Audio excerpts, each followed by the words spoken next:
I oversee logistics for BNP Paribas Real Estate, based here in the Netherlands, and it's been a really, really very interesting time in this sector. Last year, investment volume was about 25 billion euro. About 15 to 20 years ago, investment volume was around maybe 1 to 2 billion euro or so. Now, logistics and industrial constitutes about 11% of commercial property, and it has withstood all of the challenges, the issues such as Brexit, Trump, all of the problems that we thought we were going to encounter over the past couple of years, and truly it has gotten to the point now where a lot of people are looking at it. A lot of the reason for this, of course, is e-commerce, and this is part of the story that we're going to cover today. But what's truly interesting about this is two things. Number one, it's not just e-commerce. E-commerce is really representative of a lot of the trends that are going on right now. And secondly, I think, is that whatever happens over the next 15 years is probably going to be more interesting than what we've seen over the last. So firstly, take-up generally positive across really all European markets. The one outlier in there, and I hate to show it at PROVADA, is the Netherlands, but please note that the Dutch number is above the 5-year average, and that was principally because the year before that was an outlier. What's interesting about this slide is take-up is more or less stronger in this sector than any sector that I know of, and continues to remain strong throughout. As discussed before, investment volume was about 25 billion euro last year, following on an equally strong 2015. This has been growing by about 10% a year for a long time. I'm not sure if anyone has been following the trade press recently, but yesterday was announced a long-anticipated deal in the sector, which was the potential acquisition of Logicor by CIC, the government of China. Has everyone seen this or not? I'm guessing this is fairly new to this. So what's a couple things that are interesting about this? So firstly, that deal alone was the largest logistics deal more or less ever, and probably one of the largest property deals ever in Europe. The deal alone was 12 billion euro. So that single deal amounted to about half of the annual take-up throughout all of Europe. Now, this is an example of what's going on. That would have been unfathomable 5 years ago. In fact, 5 years ago, Logicor didn't even exist as an organization. But now it does, and it's representative of the new capital sources that are coming to the market that increasingly accept and institutionalize logistics real estate as a legitimate asset class. In terms of where the volume is, as we can see, we have the data spread across by market. Generally speaking, it's up all throughout Europe. What jumps out to me at this slide isn't so much that this number is up or down. Again, these are just the year rolling averages, but the specific countries that are up.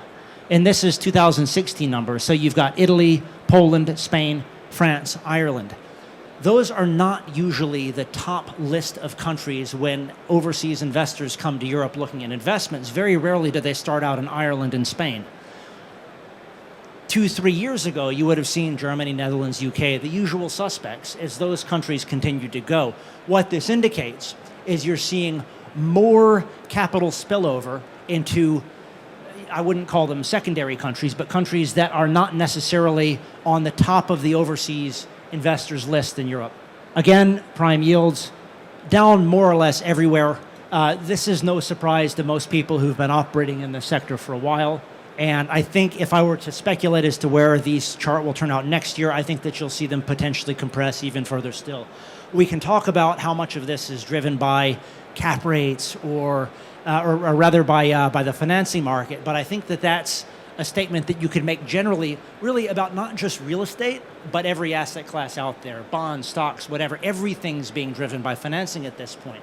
I think one of the differences of this sector is that there are structural changes going on right now that are leading new entrants to come into the sector who were not there 2 years ago.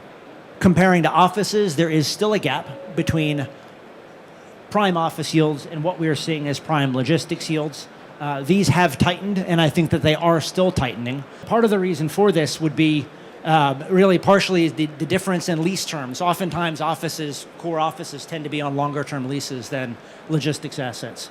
As with most asset classes, we can see here, 10-year yields, we're more or less at the peak. Again, this is an unlevered metric. So whenever we're comparing current today cap rates compared to where they might have been in 2007, remember that the cost of borrowing in 2007 was in fact substantially higher than it is today.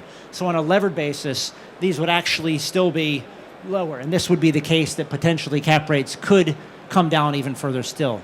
Not predicting that they would, but again, this is not necessarily specific to logistics. This is more or less the case with every asset class out there. Okay, so that was the conventional metrics portion of the presentation.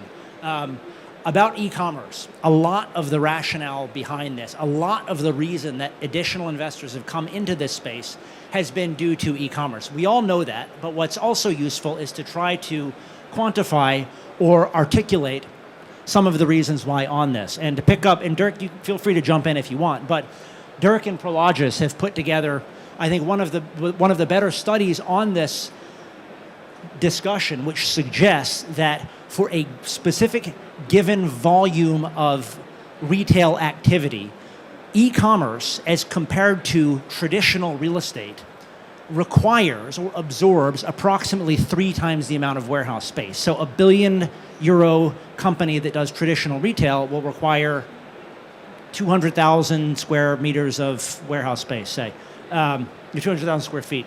That same company that does solely e-commerce will require 3 times that amount. That has led to a structural demand for warehouse space that was not there before, principally due to e-commerce.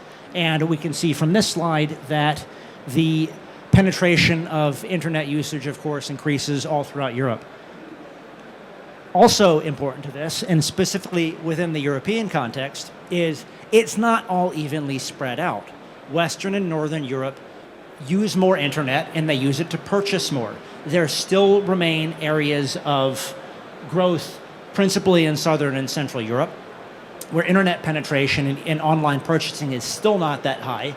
One conclusion might be that you would suspect more e-commerce and hence more warehousing in non-Northern and Western markets, but that's one of many conclusions you could potentially draw from this.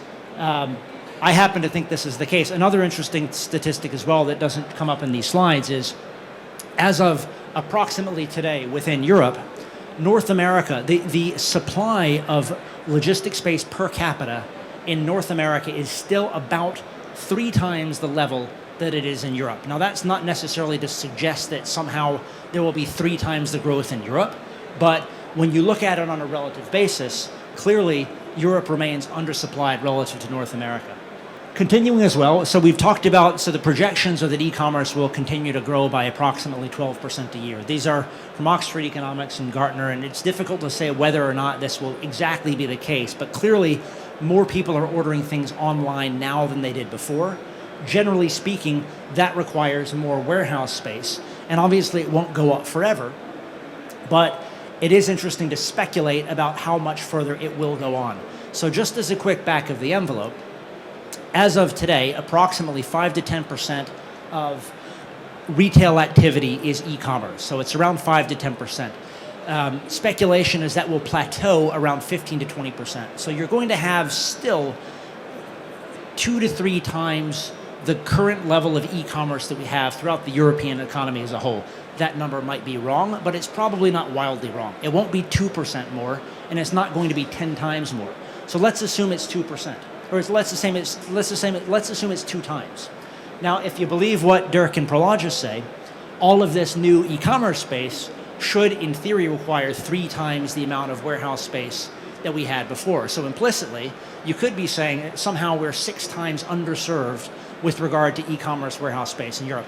I don't think that that's true. I think that's probably a gross overstatement, but what's interesting about it is you can look at an order of magnitude. I would challenge you to find any other property sector where you can even have a plausible, even if anecdotal case that somehow you might be 6 times underserved for a particular type of asset class. So that's the important takeaway from this. And that's basically it. And I think the one thing that this gets into, where this leaves off intentionally, is technology, because all of this assumes that the current state of e-commerce remains more or less unchanged. So yes, of course, it's a very rosy situation right now.